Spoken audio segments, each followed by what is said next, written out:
যোগব্যায়াম অভ্যাস করি তারা কিন্তু একটি শো করেছিলাম ওই মঞ্চে। 10-12 জন আমরা ছিলাম মঞ্চে, একটি শো করেছিলাম। মানে কিছু সংখ্যায় তো খুব বেশি করা যায় না, কারণ সময়ের স্বল্প।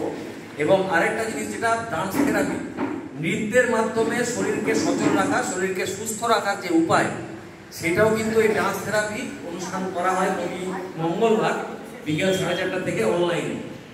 এবং সেখানেও বেশ কিছু মানুষ অংশগ্রহণ করেন এবং তারও একটি অনুষ্ঠান আমরা প্রদর্শন করেছিলাম ওই 7 এবং 8 তারিখের মঞ্চে। তো আপনাদের অনুরোধ, আপনাদের কাছে ডেইলি রুটিন আমরা দিলাম কয়েকজনের কাছে, আপনারা সেই রুটিন ফলো করতে পারেন। গুগল মিটের মাধ্যমে তাতে জয়েন করুন, জয়েন করে সেইগুলি অনুষ্ঠানগুলি অ্যাভেল করুন।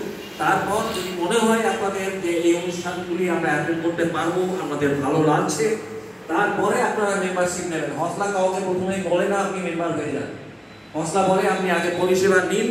সেই পরিষেবা নেওয়ার পর আপনাদের যদি ভালো লাগে সেই পরিষেবাগুলি, তারপর আপনারা বিবেচনা করবেন আপনারা মেম্বার হবেন কি হবেন। ধন্যবাদ।